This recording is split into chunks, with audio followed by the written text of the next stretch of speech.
E aí galera, beleza? Estamos aqui hoje novamente para falar sobre cinema, um lançamento atrás do outro aí nessas últimas semanas. Toda semana tem pipocado filmes novos aí nas salas de cinema por todo o Brasil. E nessa semana, mais do que esperado, chegou finalmente o 1917, filme que vem arrebatando aí todas as premiações lá nos Estados Unidos, né? E que é dirigido pelo excepcional Sam Mendes. Sam Mendes, que é diretor de Beleza Americana, já ganhou o Oscar com Beleza Americana 20 anos atrás e também dirigiu outros dois filmes, no mínimo, ótimos. O Foi Apenas um Sonho, com Leonardo DiCaprio e a Kate Winslet, e o Estrada para a Perdição, que é para mim talvez o meu segundo filme preferido dele, com o Tom Hanks e com o Paul Newman. E aqui no 1917, o Sam Mendes ele provavelmente atinge o seu ápice de domínio técnico cinematográfico. O que ele faz como diretor do filme é uma coisa assim impressionante. Basicamente é um filme de diretor, é um filme de fotografia, é um filme de edição. Só para vocês entenderem, o filme a história dele é muito simples, é um filme de gênero, ele abraça com todos os seus braços o gênero da guerra, né? E usa o que de melhor já foi feito para referenciar o cinema de guerra, né? O Resgate do Soldado Ryan, por exemplo, é enormemente abraçado aí não só pelo roteiro, mas também pela estilização, pela caligrafia que o Sam Mendes adota aqui, né? Enfim, a história basicamente, são dois soldados britânicos que recebem a incumbência de atravessar um terreno enorme, né, um percalço aí muito longo pela frente eles vão ter para levar um recado até uma outra determinada área do front, digamos assim. Porque esses soldados que estão lá nessa área, eles vão cair numa emboscada se eles não receberem em tempo esse recado que os dois soldados foram designados a levar, né? E aí, com isso, as perdas britânicas seriam na casa de 1.600 homens. Então é isso, dois soldados que vão atravessar aí uma boa parte de território com a missão apenas de sobreviver ao território inimigo para levar esse recado aos seus superiores que estão lá no outro fronte da batalha, né? Com essa premissa, o Sam Mendes ele desenvolve todo o seu projeto.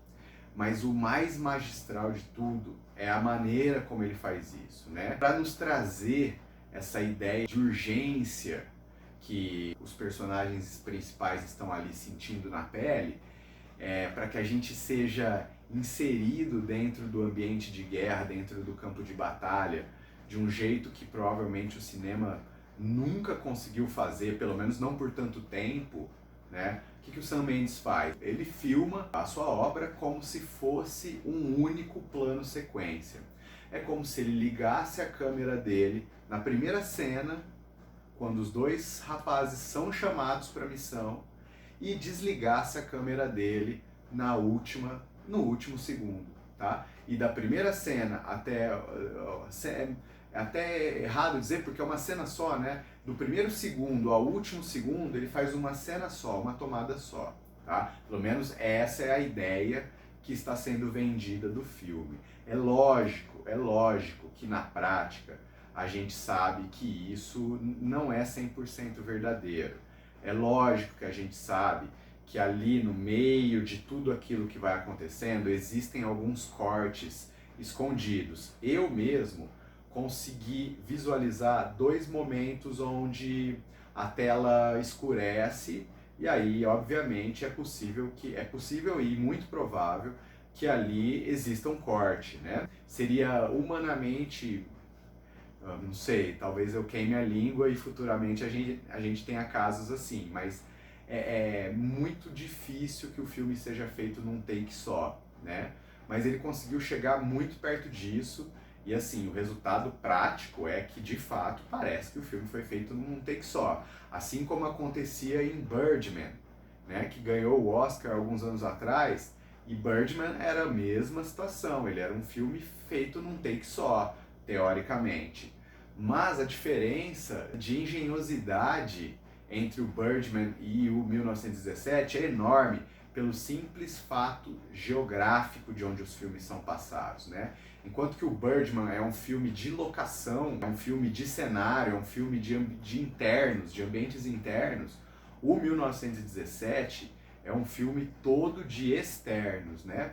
Então, a quantidade de figurantes em cena é muito grande o tempo todo. Então, para você fazer uma filmagem num take só, você precisa que tudo isso esteja muito bem orquestrado, para que ninguém saia antes da hora, para que ninguém entre antes da hora, para que ninguém apareça em cena fazendo o que não deveria.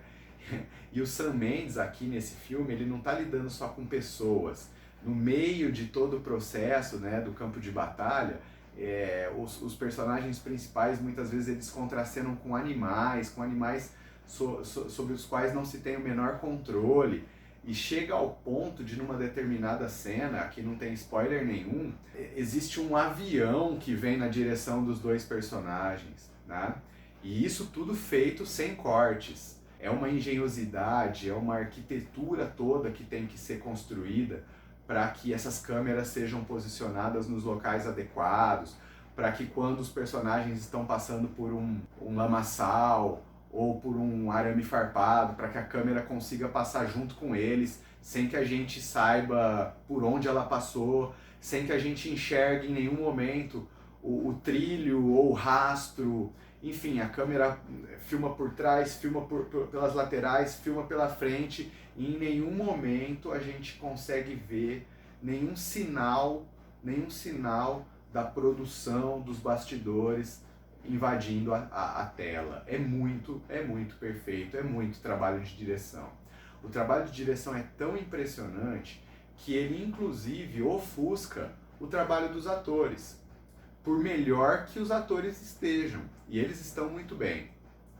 Mas eu cheguei até a comentar assim que o filme terminou, que é o típico filme que, se você elencar 10 bons atores naquela faixa etária e entregar o filme para qualquer um desses 10 bons atores, ou 15 bons atores, qualquer um desses 10 ou 15 bons atores conseguiriam fazer o mesmo trabalho competente que os dois protagonistas fizeram, né? Especialmente que o protagonista fez. O ator, os personagens, eles são coadjuvantes dentro do seu próprio filme, por incrível que pareça. E a história é muito bem contada. O Sam Mendes ele explicou, né? No final do filme ele faz uma menção a isso, que é baseado nas memórias, que o filme é baseado nas memórias que o avô dele, veterano da Primeira Guerra Mundial, lhe trouxe, né? Ou seja, o filme ele ainda ganha uma mística de realidade, mas a realidade ela é permanentemente traída pelas memórias e pelo tempo, né? Então, com isso, o filme ele ganha essa dualidade, né? De ao mesmo tempo ele ser crível, mas a gente sabe que ali, o tempo todo, a gente não deixa de saber que ali tem muita licença poética também, né? A licença poética que os anos trazem para as histórias, né? É inevitável. Nós mesmos, quando contamos a mesma história por várias vezes, a história ela vai se modificando com o passar do tempo e com o passar das contagens, né? Mas isso traz a magia para a coisa, né? A magia do boca a boca, a magia da história, da contação da história. Isso é muito bonito.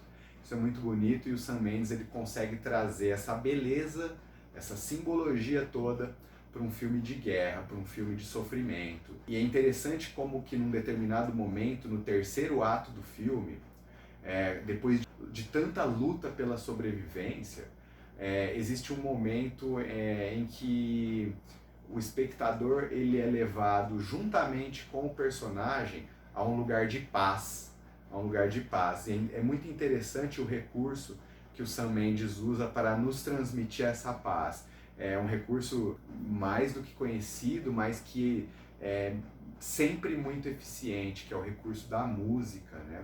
A música é uma coisa que invariavelmente nos traz conforto diante das maiores adversidades. A música, ela sempre vai representar aquele minutinho de paz.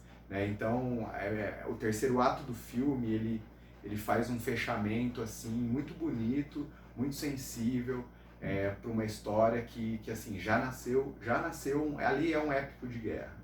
Mas não deixem de conferir o 1917, é imperdível, de preferência façam isso no cinema. É um filme para ser visto no cinema, porque o trabalho de fotografia, o trabalho de som que existe ali por trás do filme, a fotografia assinada pelo Roger Deakins, provavelmente o maior fotógrafo do cinema de todos os tempos, tá? Roger Deakins. Ganhou o Oscar recentemente pelo Blade Runner aí mais recente, mas ele faz um trabalho sensacional, especialmente numa sequência passada ali numa cidadela, por onde um dos personagens tem que transitar, tem que atravessar, é uma sequência noturna, e ali você tem uma aula do que é uma fotografia noturna num filme de guerra. Só para lembrar, Game of Thrones foi muito criticado pela sequência noturna da batalha contra o Rei da Noite, né? Vocês devem se lembrar disso, aconteceu no ano passado. Então ali a gente tem uma aula do que é uma direção de arte, do que é uma iluminação, do que é uma fotografia noturna num filme de guerra. Foi essa desculpa utilizada, né, para defender Game of Thrones na época, mas fica claro que essa desculpa não é válida. Bom, é isso, pessoal. Espero que vocês tenham gostado do vídeo. Não deixem de se inscrever aqui no canal, tá? Não deixem de se inscrever aqui no canal. Eu vou deixar aqui do lado mais 2 videozinhos sobre cinema também, para que vocês assistam aí ao nosso canal Faixa Nerd. E se gostarem, deixa o like aí pra gente, para dar uma forcinha também. Beleza? Até a próxima. Tchau, tchau.